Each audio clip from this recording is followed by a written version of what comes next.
अंग्रेजी में एक कहावत है कि सारे अंडे एक ही टोकरी में डालना। शायद इसीलिए अंडा खान ने पूरी पाकिस्तानी जनता को अंडे की महिमा समझाई। केवल अंडा महिमा मंडन ही नहीं किया, बल्कि पाकिस्तान की सारी उम्मीदें चीन पर डाल दी। मतलब साफ है, अब पाकिस्तान बहुत ही घातक परिणाम की तरफ बढ़ने वाला है।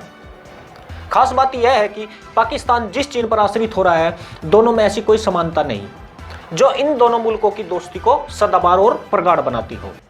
पाकिस्तान धर्म के आधार पर बना मुल्क है और चीन नास्तिक देश। पाकिस्तान के लिए धर्म सर्वोपरि है और चीन के लिए राष्ट्रवाद। पर अंडे खान चीन की टोकरी में सारे अंडा डाल चुका है। यानी आने वाले वक्त में अब दुनिया धर्म और राष्ट्रवाद का इजकल टू देखेगी। चीन और पाकिस्तान की दोस्ती को जानने से पहले चीन के अतीत को जानना बेहद जरूरी है। दरअसल चीन में 1911 में मंचू लोगों के 300 वर्ष पुराने शासन के खिलाफ एक क्रांति हुई। इस क्रांति के बाद चिंग राजवंश का अंत हो गया, जिसके बाद 1912 में चीन एक गणतांत्रिक देश बन गया। खास बात यह है कि 20वीं सदी में चीन एशिया का एकमात्र ऐसा देश था जहां गणतंत्र था, मतलब जनता द्वारा चुनी हुई सरकार। उस वक्त चीन में साम्यवाद की विचारधारा इतना विकसित नहीं हुई थी। इसके बाद 1937 से 1945 तक चीन और जापान के बीच लंबा युद्ध चला। इस युद्ध में चीन की विजय हुई, मगर 1 करोड़ चीनी नागरिक भी चीन को गंवाने पड़े। साथ ही चीन की वित्तीय हालत इस तरह डगमगा गई कि चीन में गृह युद्ध भड़क गया।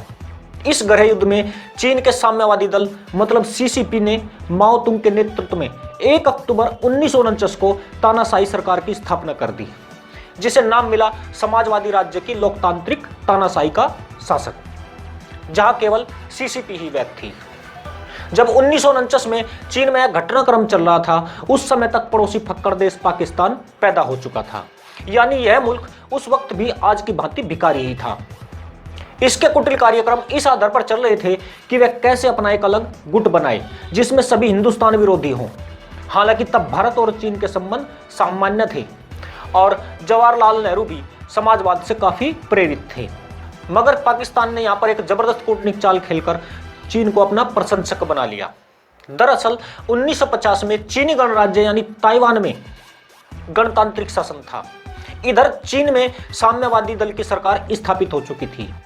तब पाकिस्तान ने ताइवान की लोकतांत्रिक सरकार को मान्यता नहीं देकर चीन की तानाशाही साम्यवादी सरकार को सबसे पहले मान्यता दे दी। यह ठीक उसी तरह की बेहुदा सोच थी जैसे अफगानिस्तान की लोकतांत्रिक सरकार को मान्यता न देकर आतंकवादियों के शासन वाली तालिबान सरकार को प्रमाण पत्र दे दिया गया था। मतलब ये फक्कड़ और बक्कड़ पाकिस्तान दुनिया के ठीक विपरीत चलता है। चीन की तानाशाही को स्वीकृति देकर इसने अपने उसी चरित्र का प्रदर्शन किया। केवल इतना ही नहीं, पाकिस्तान ताइवान और तिब्बत पर चीन के दावे का हमेशा समर्थन भी करता रहा है। यानी इस तख्ताखोर मुल्क में खुद तो लोकतंत्र है ही नहीं, दूसरे लोकतांत्रिक देशों की हालत भी अपने जैसी करना चाहता है। पाकिस्तान ने चीन के साथ अपनी दोस्ती मजबूत करने के लिए एक कदम और बढ़ाया। इसके लिए पाकिस्तान के मिलिट्री शासक याहिया खान या ये कहिए बेहया खान ने अमेरिकी राष्ट्रपति निक्सन और माओ की दोस्ती की शुरुआत करा दी, जिससे अमेरिका ने भी चीन के लिए अपने दरवाजे खोल दिए। इसके बाद दुनिया के इस्लामी मुल्कों से भी चीन के संबंध स्थापित कराने में याहिया खान ने अपनी भूमिका निभाई। मगर आज हालात 1950 वाले नहीं है।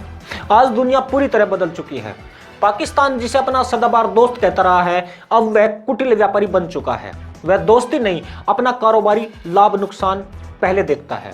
पर पाकिस्तान अभी भी 1950 के ढर्रे पर चल रहा है। आज चीन का पाकिस्तान पर 100 खरब से ज्यादा का कर्ज है।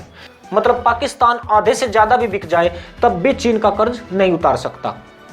चीन जानता है पाकिस्तान बेवकूफ और भारत शत्रुता में अंधे हो चुके लोगों का मुल्क है। भारत की बर्बादी के सपने दिखाकर इनकी कैसी भी बजाते रहो, ये बजवाते रहेंगे। सीपैक उसी का एक हिस्सा है। जो पाकिस्तानी यह सोचता है कि चीन उसका सदाबहार मित्र है, वही चीनी नागरिक पाकिस्तानियों को घृणा की दृष्टि से देखते हैं। मतलब पाकिस्तानी नागरिकों की चीन में कोई इज्जत नहीं है। पाकिस्तान जो गवादर पोर्ट के पास 5 लाख चीनी नागरिकों के लिए कॉलोनी बनाने की स्वीकृति दे चुका है, वहां रोजाना चीनी मजदूर पाकिस्तानी फौजियों और पुलिस वालों से उलझते हैं। पाकिस्तानी सैनिकों को पीटा जाता है। केवल इतना ही नहीं, चीन की पीएलए अपने मजदूरों के साथ मिलकर पाकिस्तानी सैन्य बलों की धुनाई भी कर रही है। हालत यह है कि पाकिस्तान में ईस्ट इंडिया कंपनी की तरह चीन ने अपनी पकड़ इतनी मजबूत कर ली है कि पाकिस्तान अब चीन को जाने के लिए भी नहीं कह सकता। यानी पाकिस्तान के एक तरफ कुआं है तो दूसरी तरफ खाई।